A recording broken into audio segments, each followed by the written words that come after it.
নমস্কার বন্ধুরা, আশা করি সবাই ভালো আছেন। তো বন্ধুরা, এখন আমি যে ছবিটার বিষয়ে কথা বলবো, তো সেই ছবিটার নাম হলো আশিকি, যেখানে লিড চরিত্রে আমরা অঙ্কুশ হাজরা এবং নুসরাত ফারিয়াকে দেখতে পাই। তো এটা সাধারণত আমাদের এপার বাংলা এবং ওপার বাংলার যৌথ প্রযোজনায় তৈরি করা হয়েছিল এবং জাজ মাল্টিমিডিয়া সেই সময় প্রচণ্ড যে প্রযোজনা ছিল সেগুলো অনেক ছবি বানাতো। তো সেই সময় পরপর কিন্তু অঙ্কুশকে দিয়ে কিন্তু অনেক কটা ছবি বানিয়েছিল। খিলাড়ি বলুন, রোমিও ভার্সেস জুলিয়েট বলুন, বা ধরুন ইডিয়েট বলুন, অনেক কটা ছবি কিন্তু পরপর কিন্তু অঙ্কুশকে দিয়ে তারা বানিয়েছিল। তো তারই মধ্যে একটা ছবি হচ্ছে আশিকি, এবং সেই ছবির পরিচালক ছিল অশোক পতি। তো ছবিটা কেমন ছিল? তো দেখুন, ছবিটা বলবো না যে একদমই খারাপ ছবি ছিল, তবে ছবির মধ্যে কিছু কিছু পোর্শন ছিল যেগুলো ভালো, তবে ছবির মধ্যে কিন্তু প্রচণ্ড ওভার দ্য টপ জিনিস ছিল। প্রচণ্ড বেশিরভাগ জায়গাটাই কিন্তু ছবির মধ্যে বাজে ছিল, তবে কিছু কিছু জায়গা ছবির মধ্যে ভালো ছিল। তো এখানে একটা জায়গা রয়েছে, দেখবেন, যেখানে আর কি নুসরাত ফারিয়ার ক্যারেক্টারটা আর কি মদ খায়, সেই জায়গায় তারা একটা গান করে, সেই শাহরুখ খানের ডিডিএল যে বলে যে ছবিটা রয়েছে, তা যারা সা ঝুমলো মে, ওই গানটাকে কিছুটা ট্রিবিউট দেওয়ার চেষ্টা করছে এখানে ছবিটার মধ্যে। তো সেই জায়গাটা ভালো লেগেছে।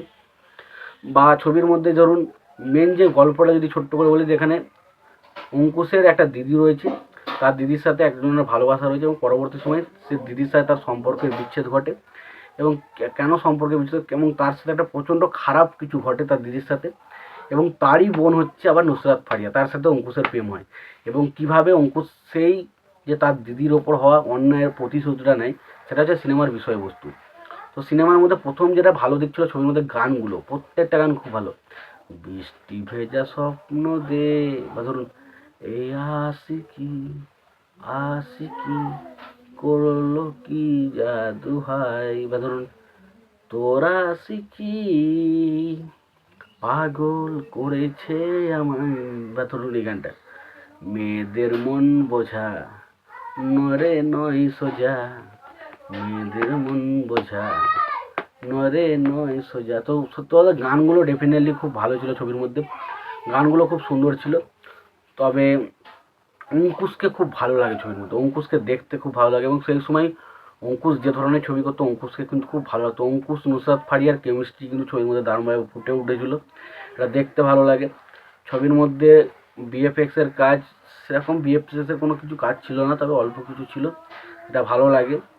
ছবির মধ্যে যে রিভেঞ্জ ড্রামা বা রিভেঞ্জ অ্যাঙ্গেলটা তৈরি করা হয়েছে, সেটা কিন্তু ডেফিনেটলি ভালো ছিল, এটা দেখতে ভালো লাগে।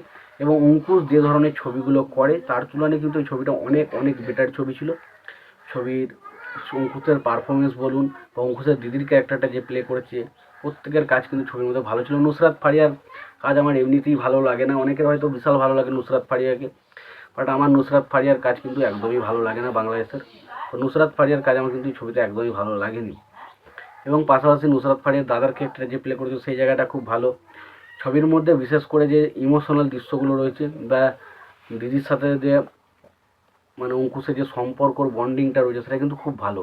তো ডেফিনেটলি ছবিটা একটা ডিসেন্ট ছবি বলা যায়, খুব ভালো বা খুব খারাপ এরকম কিন্তু বলা যায় না, একটা ডিসেন্ট ছবি। যদি না দেখে থাকেন অবশ্যই একবার দেখতে পারেন। আর যদি আপনারা ছবিটা আশিকি ছবিটা দেখে থাকেন, আপনাদের কেমন লেগেছে অবশ্যই জানাবেন। আর সবশেষে একটাই কথা বলবো, যদি ভিডিওটি পছন্দ হয় অবশ্যই লাইক কমেন্ট শেয়ার করে দেবেন। চ্যানেলটা নতুন হয়ে থাকলে অবশ্যই আপনারা চ্যানেলটা সাবস্ক্রাইব করে নিয়ে পাশে বেল আইকনটা অবশ্যই প্রেস করে দেবেন। ভালো থাকবেন, সুস্থ থাকবেন, দেখা হচ্ছে পরের ভিডিওতে।